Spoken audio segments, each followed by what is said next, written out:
Data science and user research. On the surface, these terms feel like they're poles apart. However, the teaming up of these domains can create magic of an unheard kind. This is exactly what Grishma Jaina does at IBM.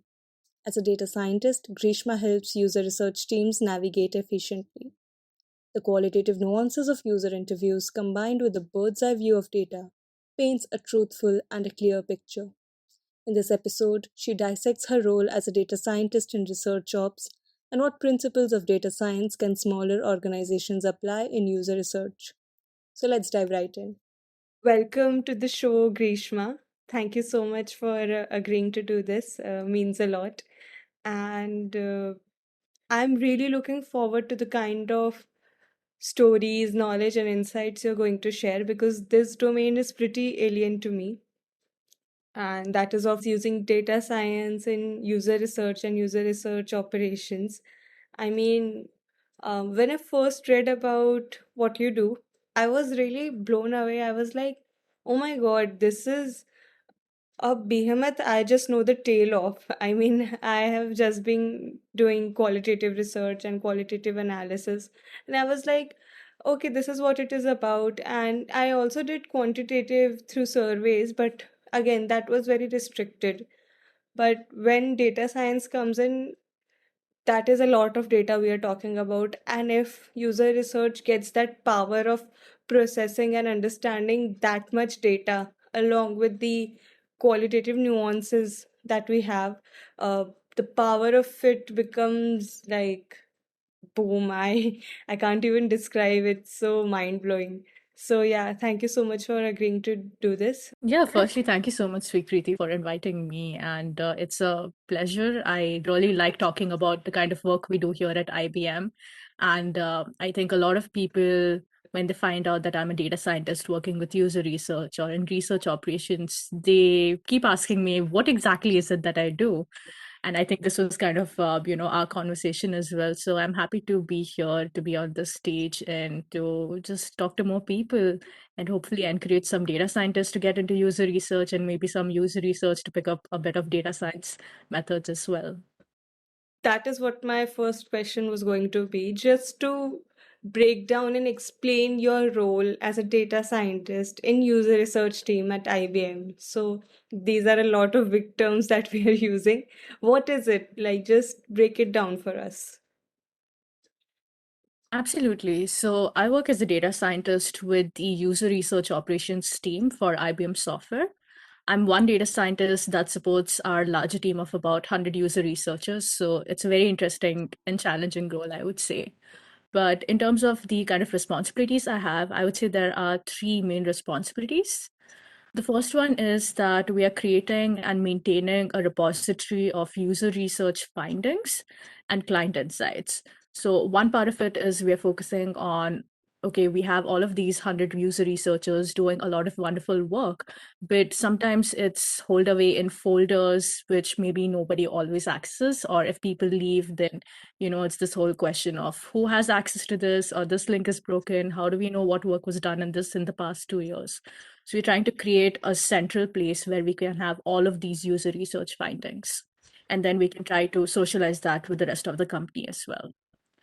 The second part of it is more of a voice of the customer product, which is trying to look at different sources of user feedback. So it could be internal source, it could be an external source, but instead of going to 10 different places to see what users are talking about, we're again trying to have one source of truth. So product teams can just go quickly and see, okay, what is it that my users are talking about today? Okay, this past quarter, what are the top 5 things that are their pain points? What are the things we should put on the roadmap? So just kind of empowering our product teams and hopefully helping our users have a better experience. So that's the goal of this entire effort. The second one is kind of acting as an internal consultant.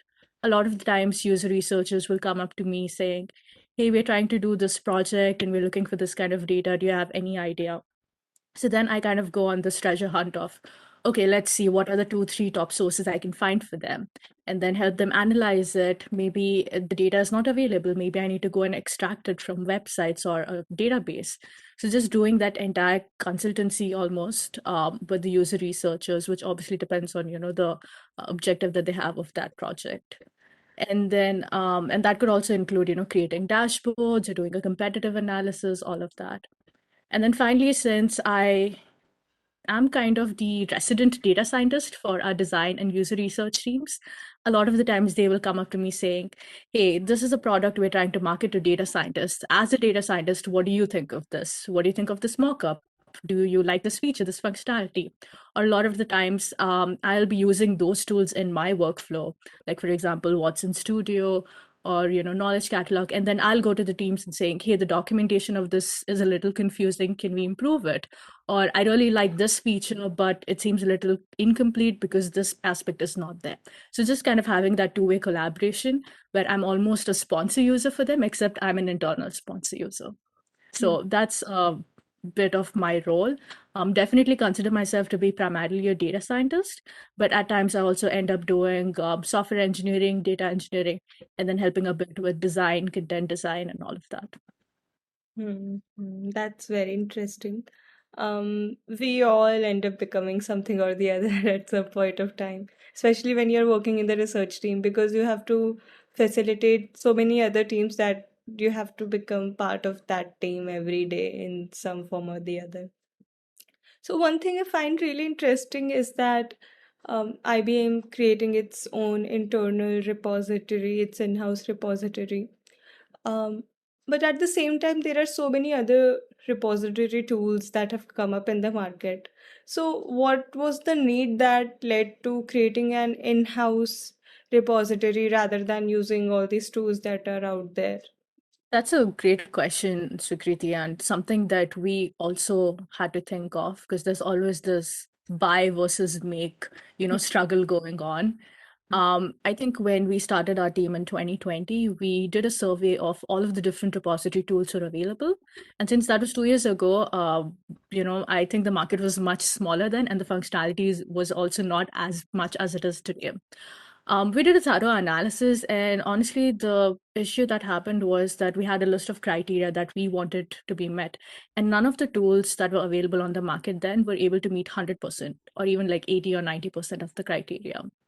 That was one. The second one was since we are such a big company and we are always dealing with these different products. IBM software itself, we have around 80, 85 different products just under our user research team. Now, each of those separate product teams have a lot of different tools and processes that they are using. So we wanted something that would integrate very well with all of these different tools that maybe our marketing folks are using or our sales team is using. At that time, we did not really find any integration capability or the kind of advanced integration capability we wanted in any repository. And then finally, I guess we wanted a lot of control over what kind of features would exist in the repository, how the maintenance of it would be done, how the look and feel. Since at the end of the day, we are a user research and design team, so we definitely get judged on the presentation and look and feel and a smooth user experience. And what happened was that we could have really pretty repository tools off the shelf, but then they wouldn't be very good at the integration capability or giving us access to APIs. Or on the other hand, we have tools that are very powerful in terms of their APIs, integrations, automation, but they didn't look as good. So for us, we thought, instead of trying to struggle and maybe have 2, 3 things that we have to anyway put together, let's come up with our own solution of an internal repository that we can control, we can manage, we take full ownership of. And then with our stakeholders, we can, work to change the look and feel or the functionality whenever we need. The story of making your own research repository is really optimistic and hopeful for me because as a user researcher, I also feel that whenever I'm using another repository products that this is what is missing. I wish it was there or something like that. But at the same time, the entire process of making from scratch seems so, I don't know, scary and time consuming. So it would be great if you could shed some light on your process of making a repository. Maybe not the technicality of it, but how much time did it take and what were the challenges that you faced and how did you overcome them? so that if someone is feeling what I am feeling about repositories, maybe they can even think about this option of making an in-house repository if they have those kind of resources. Absolutely. It is a challenging effort. I won't deny that. Even where we are today, it's taken 2 years to be here, and we are not even close to being done. So I feel like it's one of those things that is always ongoing, right? In terms of time, like I mentioned, our team started early 2020, so right at the start of the pandemic. I haven't still met all of my team members in person, which is a little strange. But we started with a team of three of us, my manager, me, and another colleague of mine. And what happened for almost the first year or more was we are trying to do what we can do best in terms of the tools that we already have, the processes that are already in place. And think of incremental small steps that you can take. So you can go from not documenting any data at all to having an internal repository that's well functioning in a year. Even a year's time is it's very difficult unless you have maybe 100 people working on it all the time. So for us, what we did was we first did an internal survey of our researchers to understand what are their top pain points.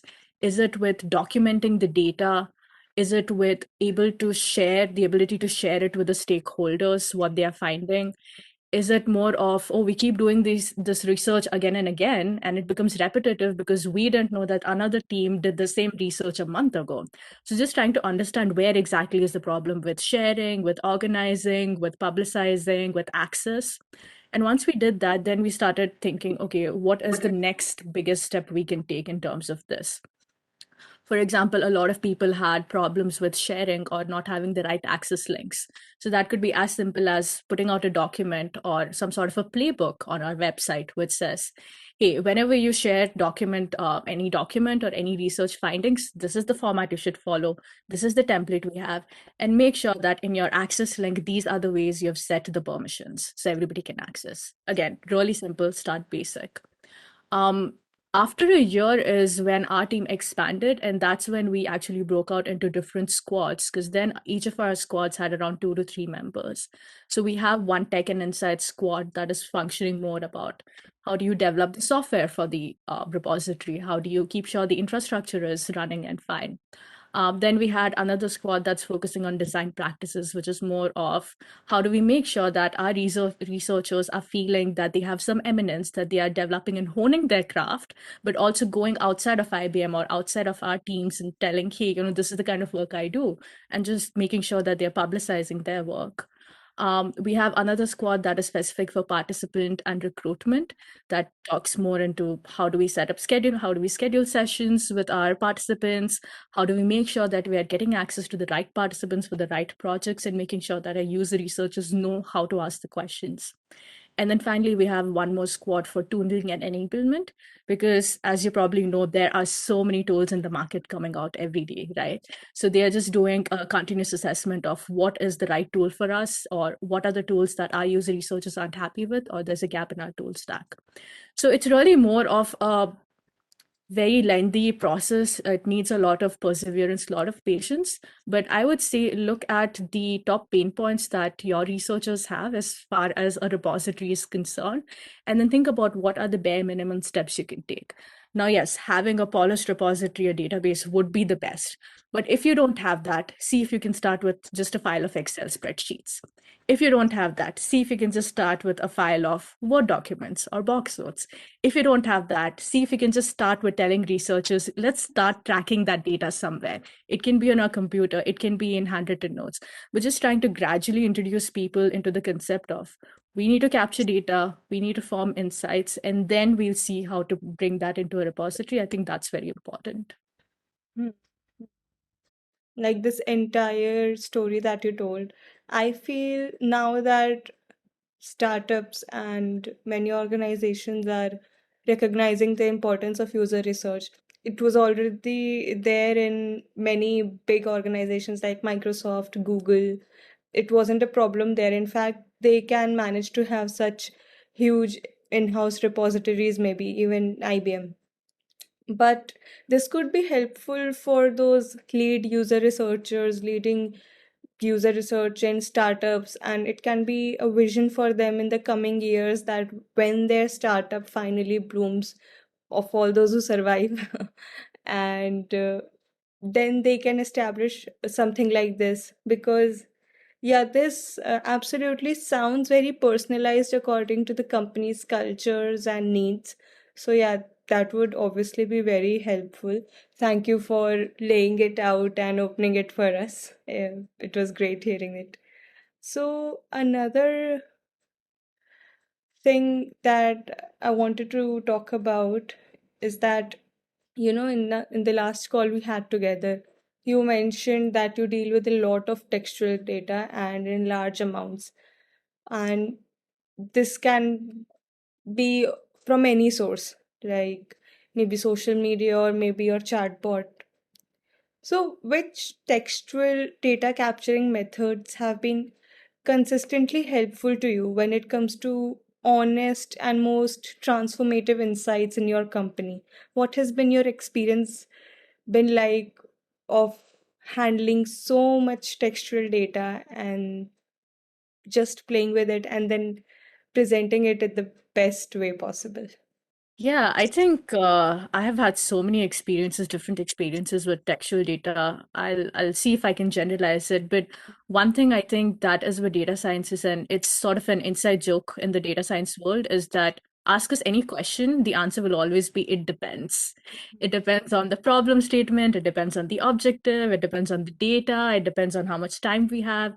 So I think that is one thing that just the nature of data science is it's very uncertain, as opposed to software engineering, where you can come up to a software engineer and say, you have 3 months, this is the spec, this is the requirements, this is what we want the end product to look like, and it would happen.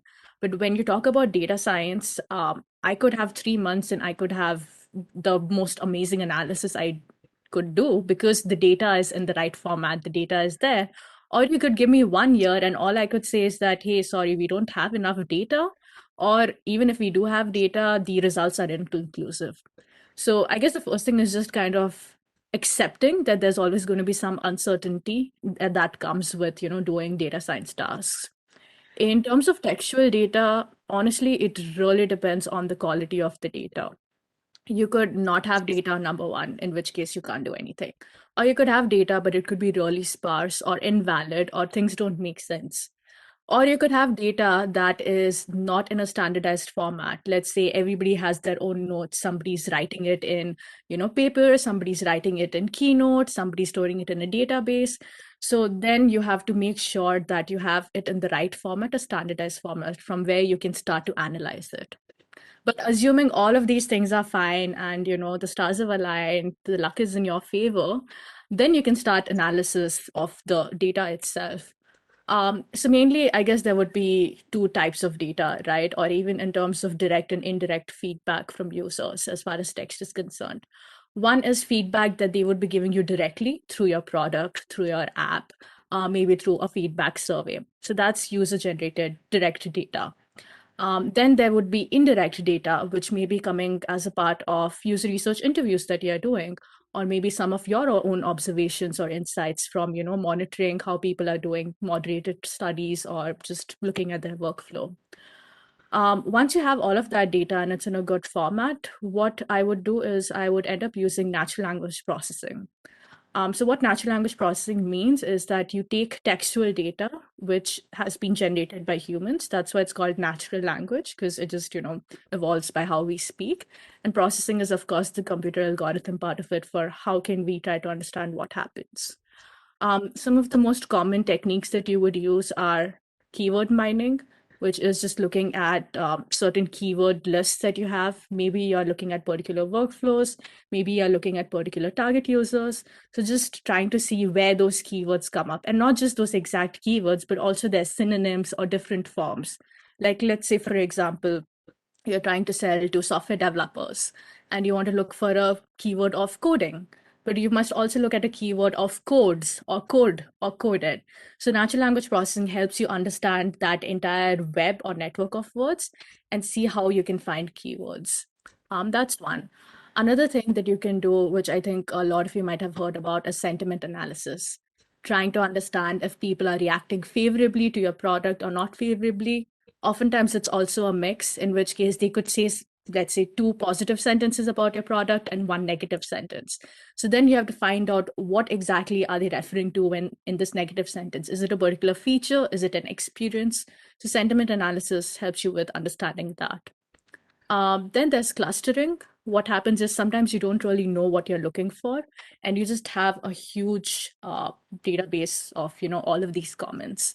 Clustering will help you identify, can you form certain groups within this large data that are similar to each other. So it could be something, topic modeling is one form of clustering. Let's say I have this huge data of user comments, but there's one group where people are talking about features that they want to see in the product. There's one group where they're talking about login issues with the product.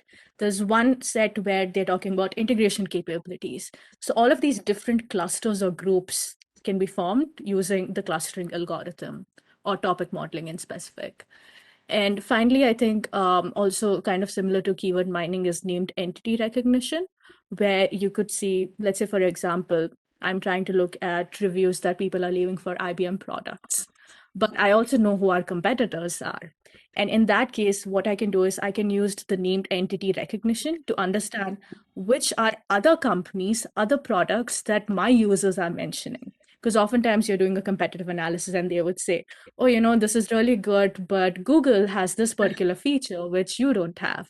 Or Amazon has this different, workflow, which is really nice and quick, but you don't have it.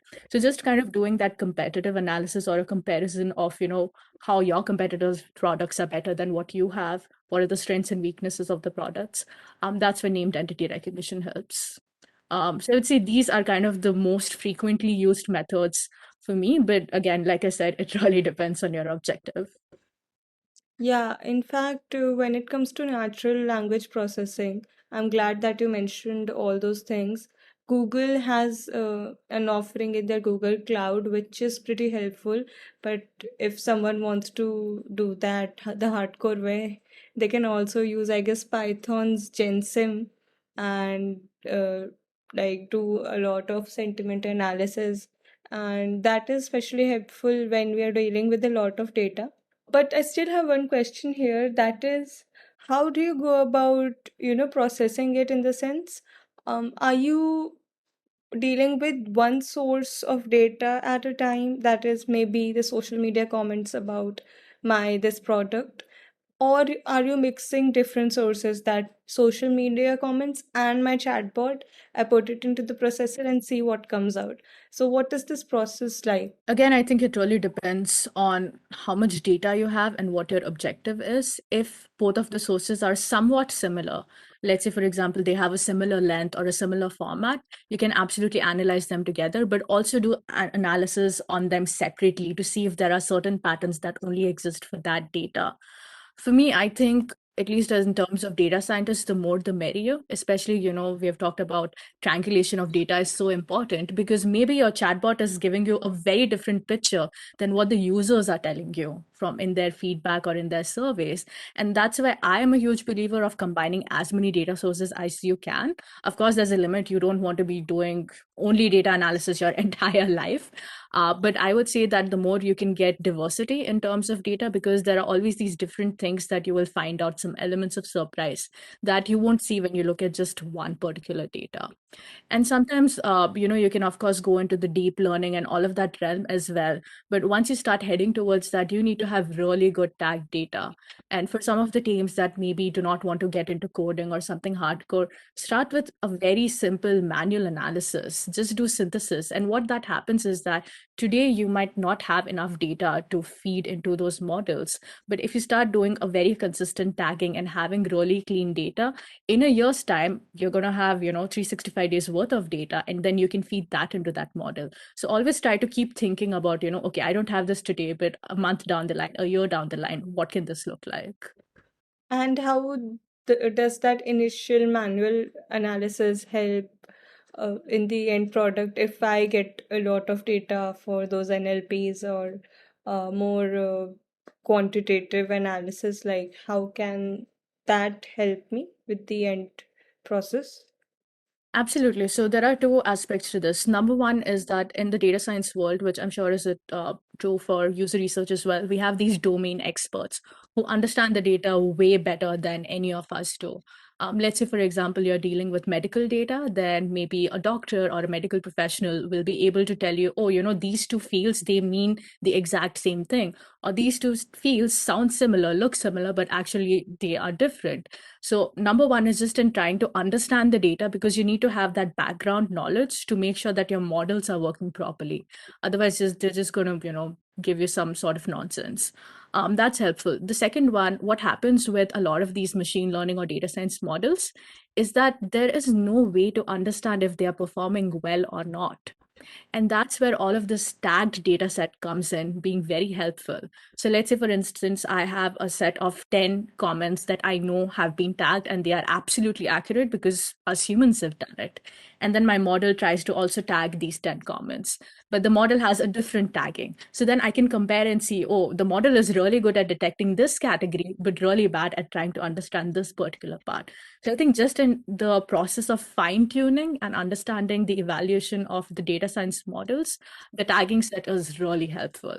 Because if we don't know what is right, we're not going to know if the model is performing rightly or not. Hmm. I'm so glad that you brought that point up because, there are so many automation tools or so many tools that have come up to help with analysis. But I don't know, maybe as a user research, it has somewhat got embedded in me to not trust at one go. As long as I do not analyze or at least gauge through on my own. In fact, even with Excel, kid you not, I'm like, okay, is it actually working or am I just getting fooled?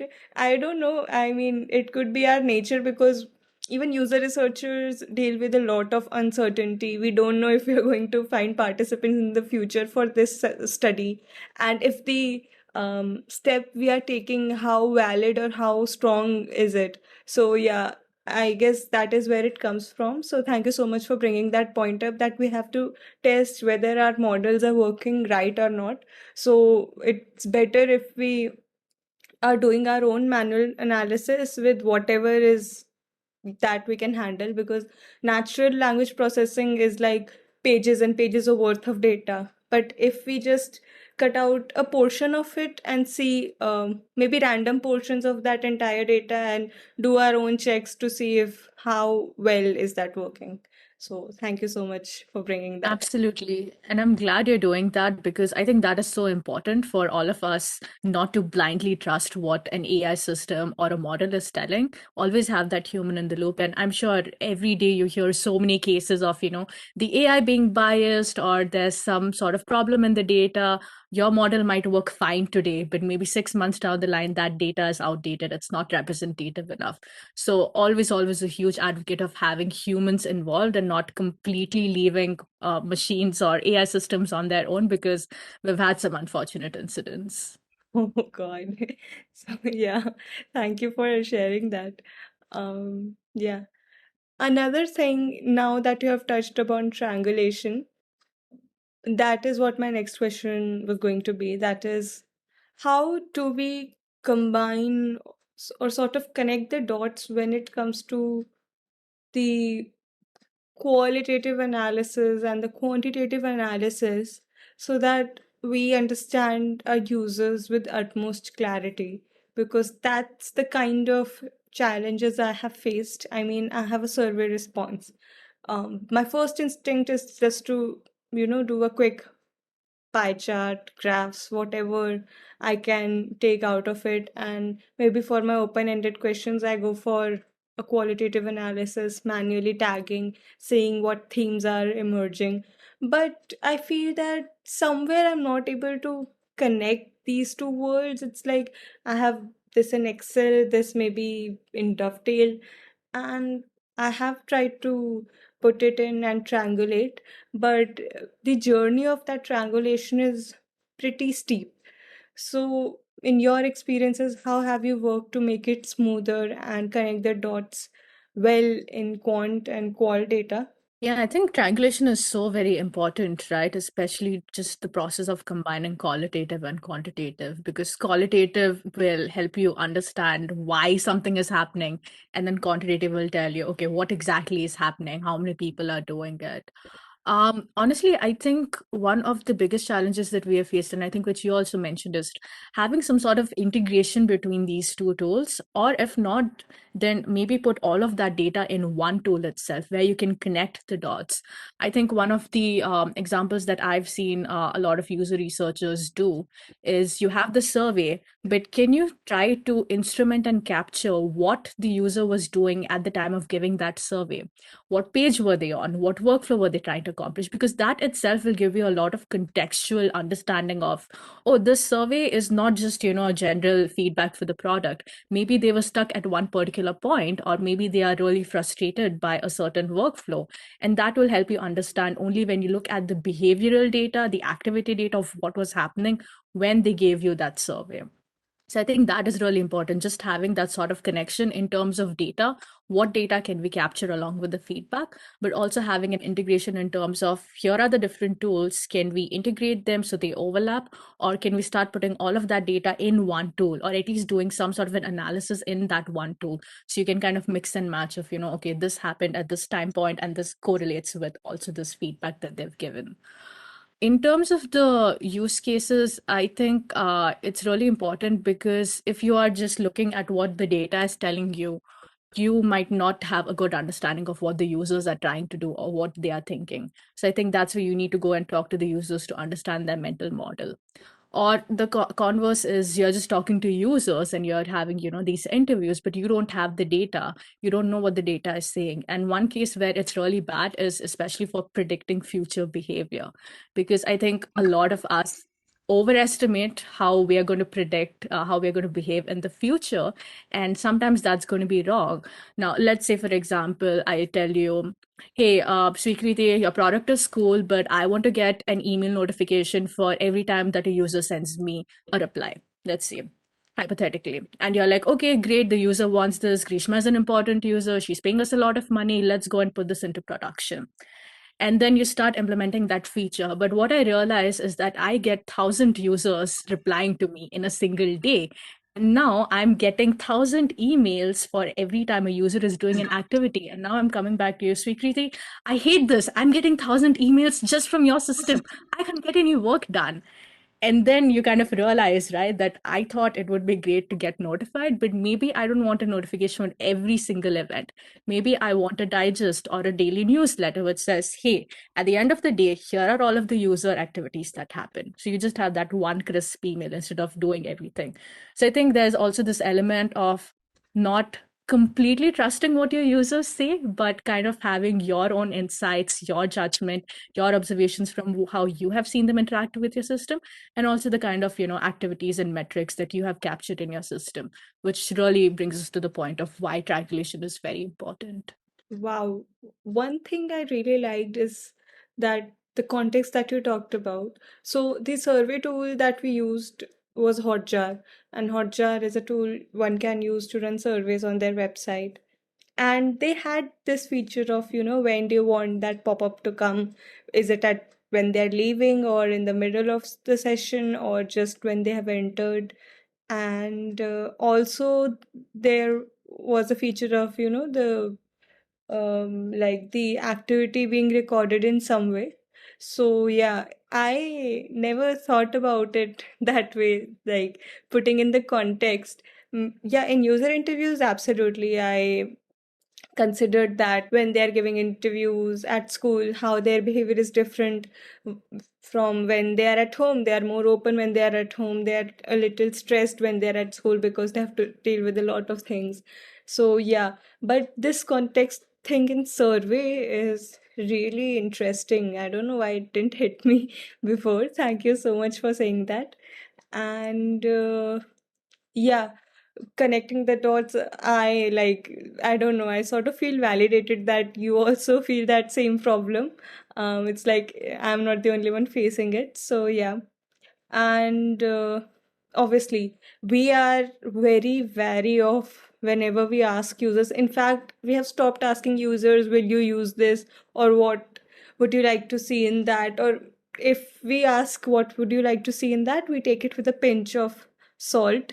It's like, okay, they are saying this, but we don't know. So, yeah, thank you for sharing that story. That's pretty eye-opening. Yeah. Absolutely. And it's actually a cognitive bias called introspective illusion, which makes you feel that what you're thinking, your thoughts have way more weightage than they should, and your actions have lesser weightage.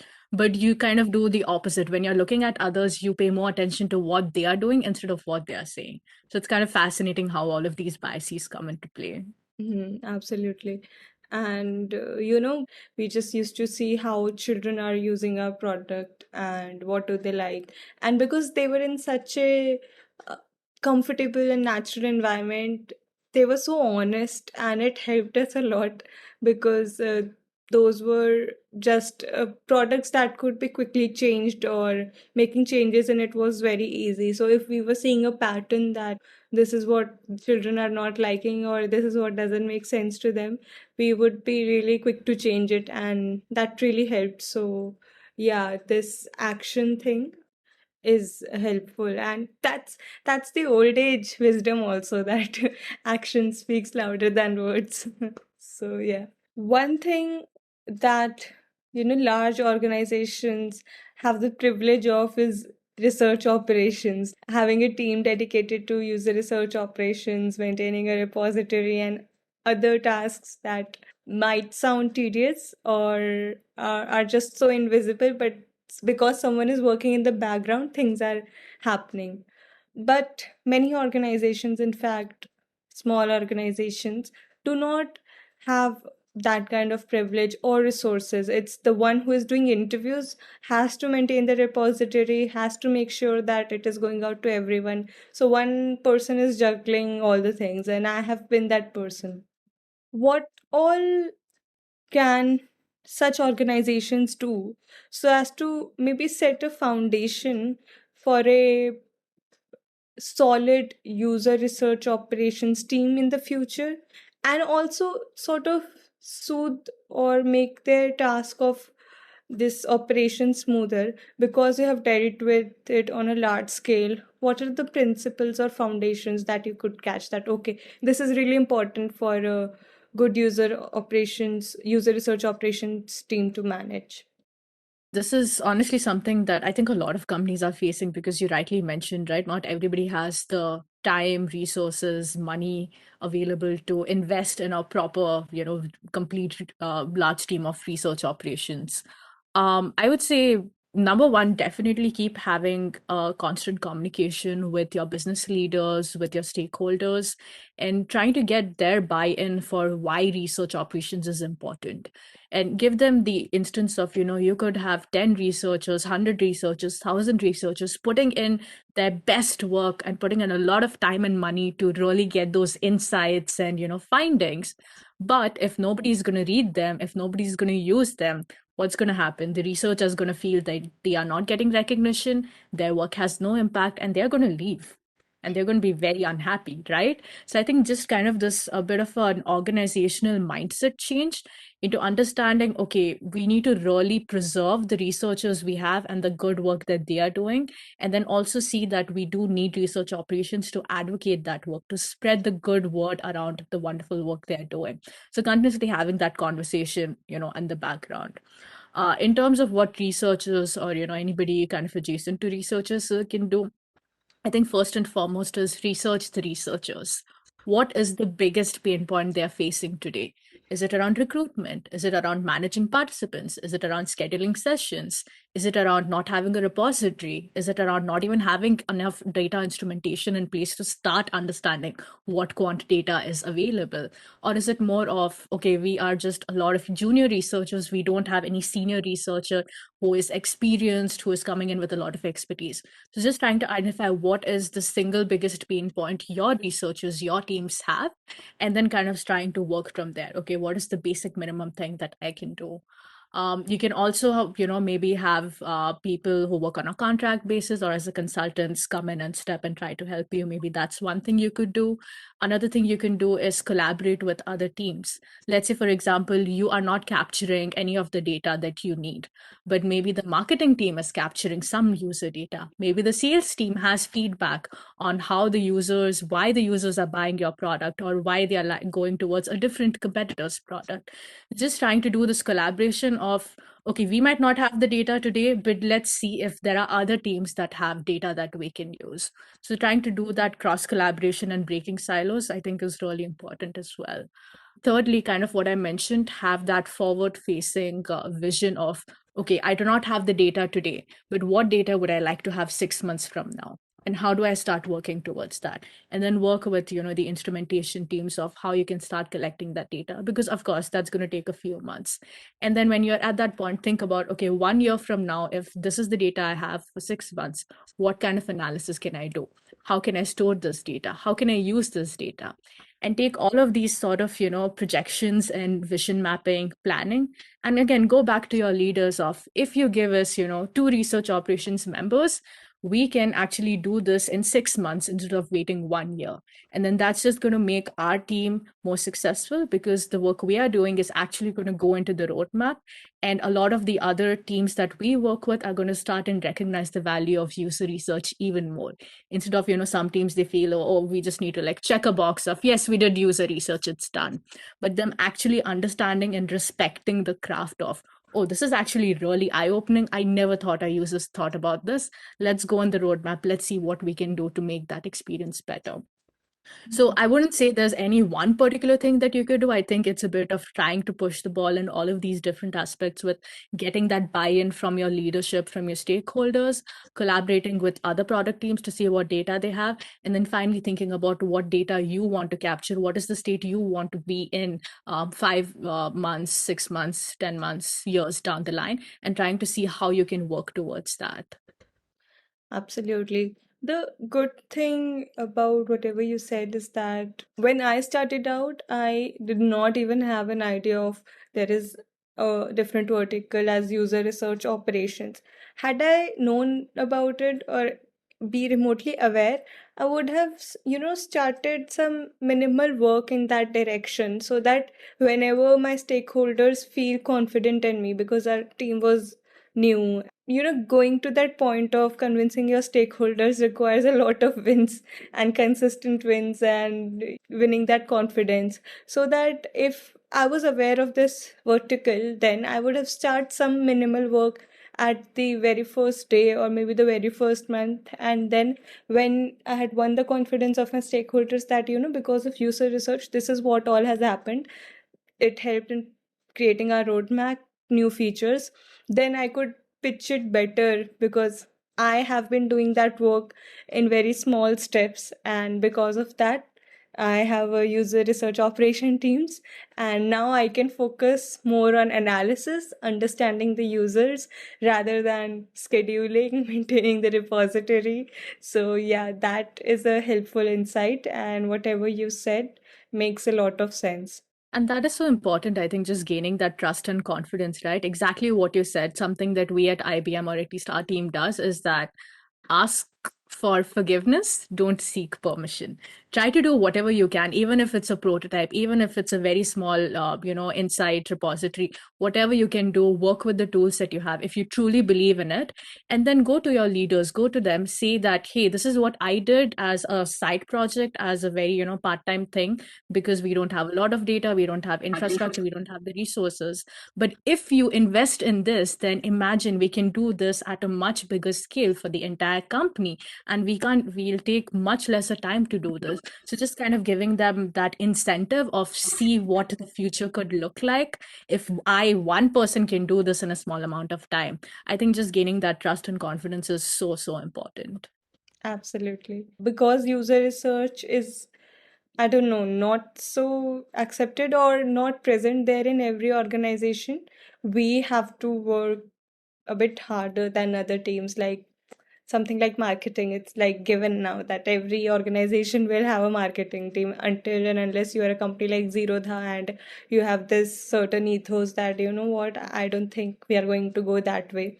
But something like marketing has gained the trust of so many organizations in less amount of time. But with that, when it comes to user research, it is still gaining that confidence and more companies are adopting it. But then again, it's not present everywhere. Coming to our next question. Again, it is dedicated to small organizations because I have worked in one, and it's not even about the organization, but working in a small user research team.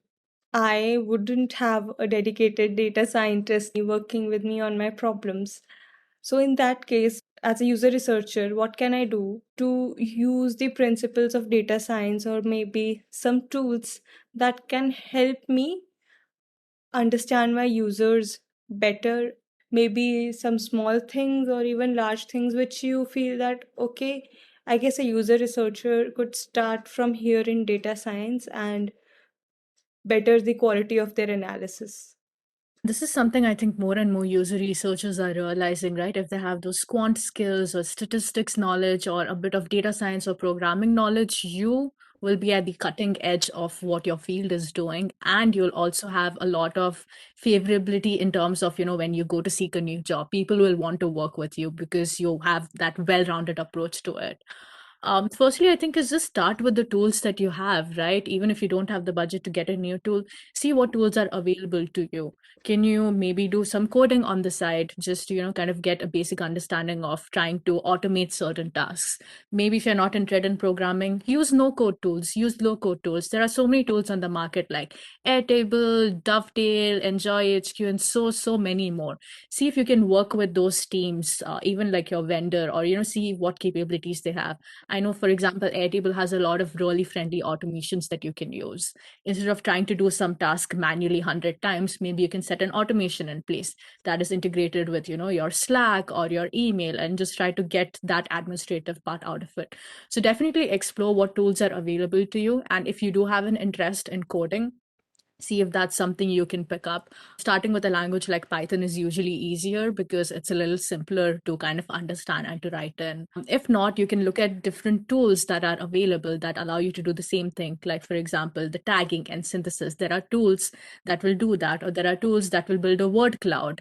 So, again, you don't need any programming for that. You just use those ready made tools. Having a good understanding of statistics, I know as user researchers, you obviously do are involved in statistics a lot, but just kind of being an expert in statistics and understanding, okay, are we hitting a sample size of what we require? Do we have significant results that we feel confident in? If not, can we look at some other sources of data? What are the other things we can do to make sure that our confidence level in these findings is high?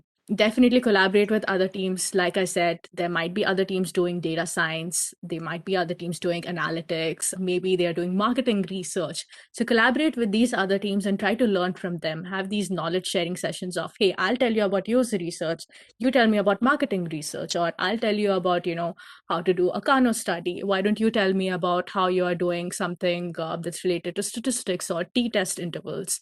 So just kind of having that collaborative environment, I think, is really helpful to keep learning from one another. And finally, honestly, I think there is absolutely no substitute for talking to your users. Talk to your users.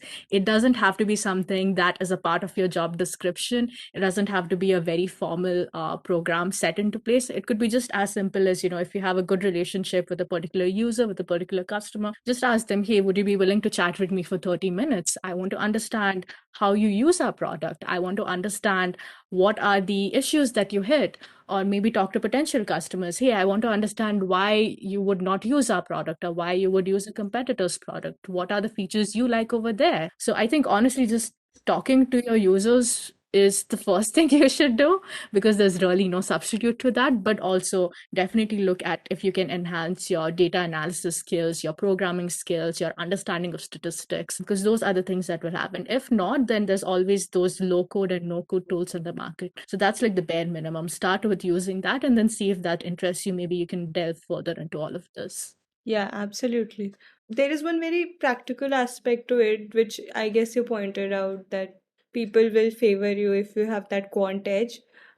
And it might not be even that useful in some cases, but the thing is that our world, especially the corporate world, and our PMs and stakeholders have so much become trustworthy of numbers. Like they always want to hear some metric, some number, and that's the language that they understand better or trust in better. I mean, that is why there is some hindrance or not a very head on approach when it comes to call user research, because we are in a very number world.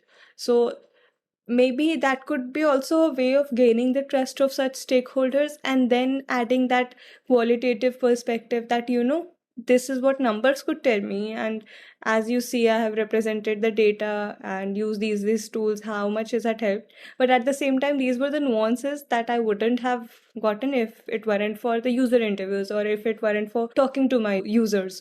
So yeah, that is really helpful in that very practical aspect as well.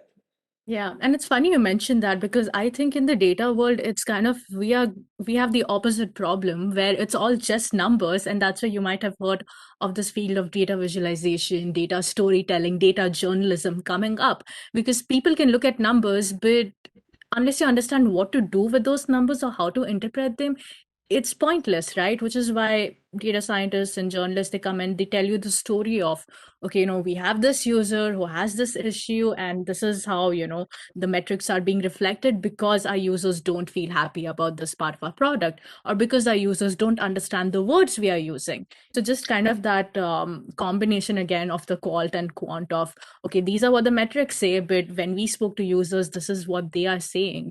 Because honestly, the human mind is just conditioned to remembering stories, right? That's how we function.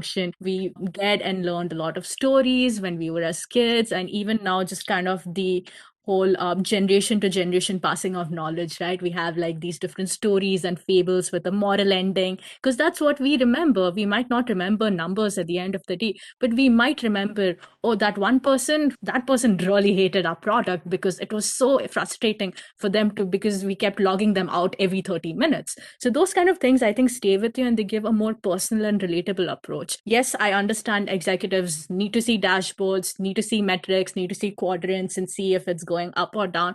Yes, that's important. We need those metrics to understand, but there's also that human relatable aspect that I think we need to capitalize on as well. Then I guess I should thank data scientists for actually realizing this gap between the language users speak and the language companies speak. Because I was wondering that, when did this happen? Terms like storytelling and data story emerging in the corporate world. Because when I was growing up, I had this feeling about, it's all about numbers, it's all about Excel. But now that I'm working, I actually read posts of what's the user story, what's the day in user's life like, and I wonder where did it come from. So now I guess I have the answers. It's like data scientists maybe pointed out that loophole that we have this missing piece, and that's why users are not understanding. So yeah, thank you so much. Absolutely. And I think one of the talks that I usually give is on how data science and user research can be best friends. And one of my first few slides is just this data scientist and user research talking to each other, which I think I was also in, a few years ago, where the data scientist thinks, oh, user researchers just care about users. They don't care about the business metrics. They don't care about, the business being successful or not. And the other side, user researchers are like, oh, data scientists just care about numbers and having, good models. They don't really care about the users. But the funny fact is that both of them do care about the user and the business, right? But it's just that we have such different approaches to doing what we do, like the quant, and like the high scale versus like doing more manual synthesis. It just creates that bridge where there actually isn't. I think data scientists and user researchers are very alike. They just haven't discovered it yet. And it's a funny story that how I got to know about the strangulation part, or this meeting halfway of quant and qual, because earlier as well, I only started with qualitative research because I didn't have expertise or basic skills in quant, but then I developed those because I felt the need, and that need arised from a different domain as well. It was for investing and stuff like that, where generalizing the particular or particularizing the general can have catastrophic effects. So that line, I read it in a book, changed my entire perspective on user research as well. So yeah, this is, I guess one should remember this, that do not do these two things, and that can only happen if quant and qual or teams work in sync and meet halfway through. So coming to our next question, since you started working with user research team and as a data scientist, you brought in a different world altogether. And as you have already mentioned that, data scientists and user research have so different opinions about each other's work. But when you actually start working, you realize it's so similar. So, what are other perspectives that you have added or maybe eliminated after you started working in the user research teams or with the user research teams? How have they helped you? What you added and what you eliminated? Yeah, and I think it's been almost 3 years now since I joined the user research org. And honestly, when this job was offered to me, it was a bit of a question mark of, we have a lot of data, we're not really doing anything with it. I guess you'll be able to help us understand that data, but that was my entire job description. But it sounded like an interesting challenge and me getting to work with user researchers, which doesn't happen usually otherwise, right? So I went all in, and the first year I just spent a lot of time trying to talk to different research and product teams and telling them, "Hey, I'm a data scientist. This is what I do." Because a lot of times their initial reaction is like, "We have a data scientist, yes." But what do you do? Like, how exactly are you going to help us? Where do you fit into our workflow and our day to day? So which is why I kind of went on to almost the store of the first year where I'm saying, okay, this is me as a data scientist. This is what my data science processing pipeline looks like. This is the kind of data I deal with. These are the kind of questions I answer. These are how I work on the models, and this is the kind of output you can expect. Whether it's a finding or an insight or a dashboard or just some sort of a script. So just kind of giving them that knowledge of what data science is and isn't, and just trying to make sure that they are not thinking about, how a lot of times in media AI is hyped off, it's going to take away our jobs, it's going to destroy the world, but just giving them a more realistic understanding of, as a data scientist, I'm not here to take your job, I'm not going to destroy the world, but I'm trying to make your life easier and see if we can scale any of the analysis and any of the insights finding that we can do.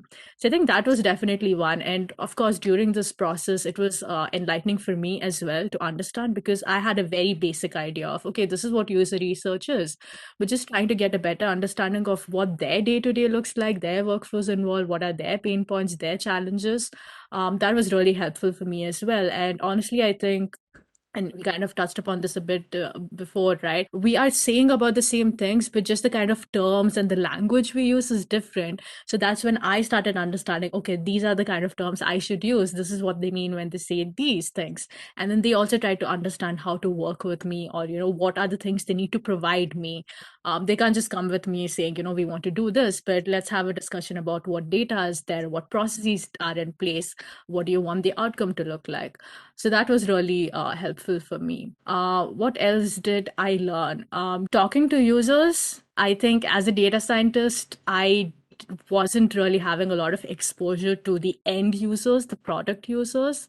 That was something I really liked, and I understood the value of that, because oftentimes, even like they could be saying something on an email or in your feedback survey, but when you're actually talking to them face to face, you can see their body language, you can see the way they are speaking things, right? Maybe the text just says, yeah, this feature is good, but maybe when they're talking to you in person, this feature is really good, or I hate this feature, I cannot tolerate it. So there's a lot of nuances, I think, that you also can miss out on in written text language versus verbal language. But also respecting and valuing your users' time, and that comes with the whole portion of incentives. As a B2C user, maybe the incentive for your user is getting a good user experience, maybe having a quicker and more efficient workflow. But this gets a little more tricky when it's a B2B user, because then your target users could be multinational executives, could be people in really high up positions. How do you convince them to meet with you?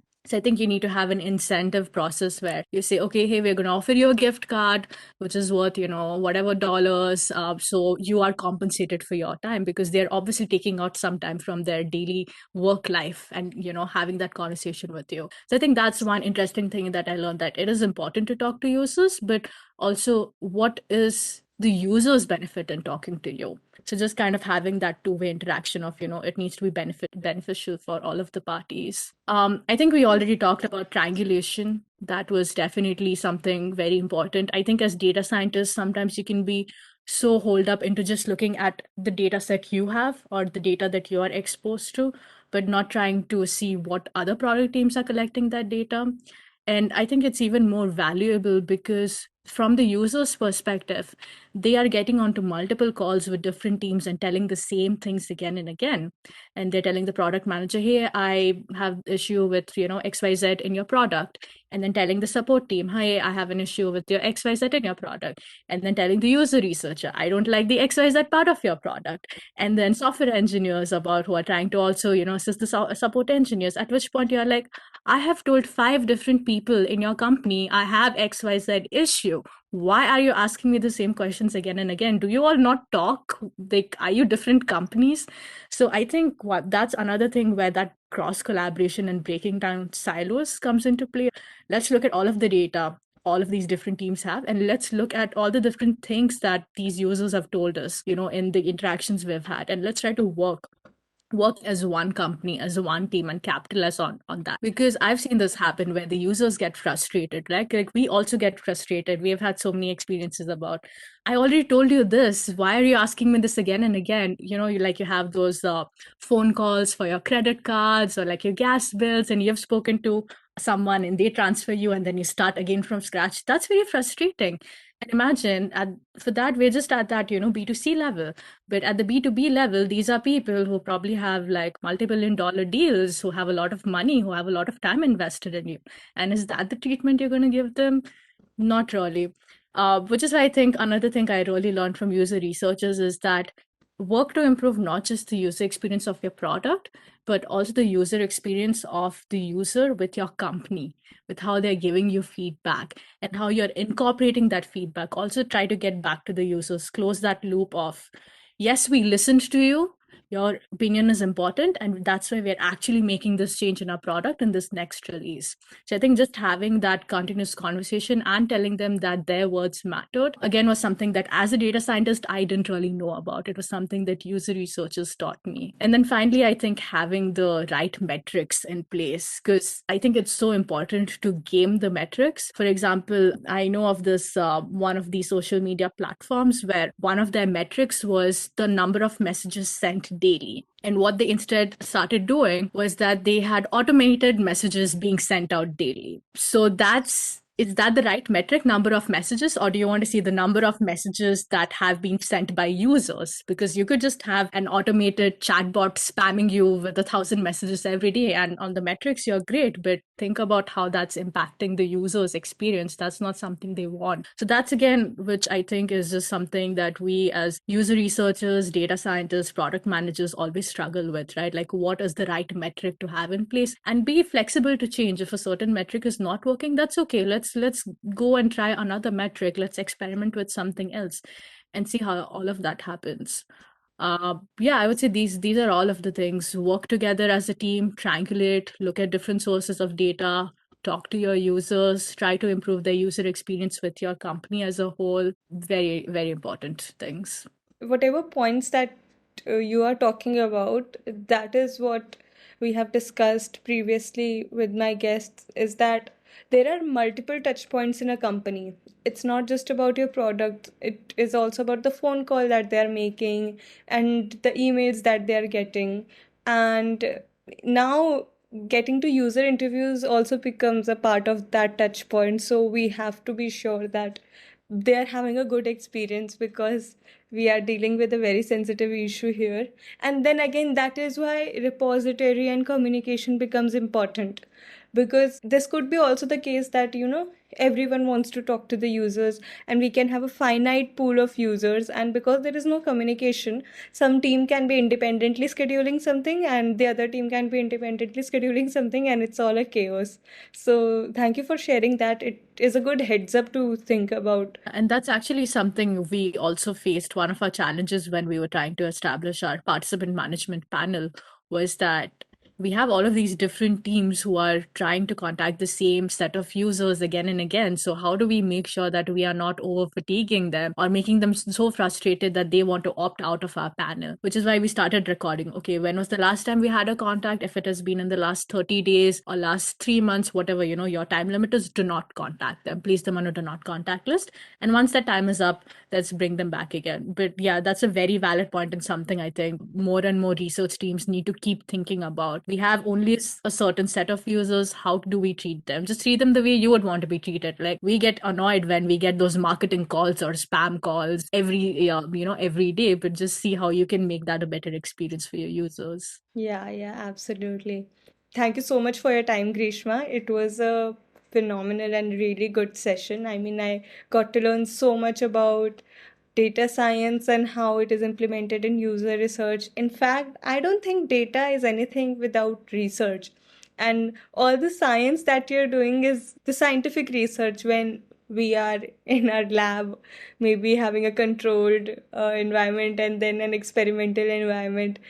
Here as well, we deal with that. But then again, you said that, organizations have to develop their data maturity. Trust me, they want every kind of data.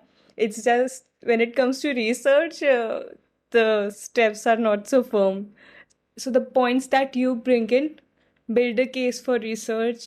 It can actually be implemented and we can see tremendous results. So thank you so much. Absolutely. I think over the course of our conversation, we've discovered, what are the pros and cons of just data science and the pros and cons of just user research. And I think there are just so many case studies out there where you see the weaknesses of certain methods and the strengths of certain methods. And it's all about these kind of rounding, how well rounded can you be and how can you minimize the errors by trying to get, multiple method mix, which is of course mixed methods that you all do in user research, or just combining different sources of data. At the end of it, I really think collaboration is the name of the game, whether that's about collaborating with data sources, collaborating with product teams, collaborating with users, collaborating amongst yourselves. So I'll say that's like my word for the day, collaboration. Yeah, and I'm really glad that you talked about minimal risk. In fact, whenever it's about research, I like to tag it as risk mitigation. And because risk is so abstract, and above that, we have mitigation, something that people can't see or feel. Like if you have done something, it's, people can see it and there are numbers to support it. But when you're mitigating something, when you're subtracting it out of the system, it's harder to prove it. And like no one is really there to thank you. So yeah, thank you for bringing that point up, that risk mitigation is a thing, whether you realize it or not. Thank you so much for your time. It was a lovely conversation.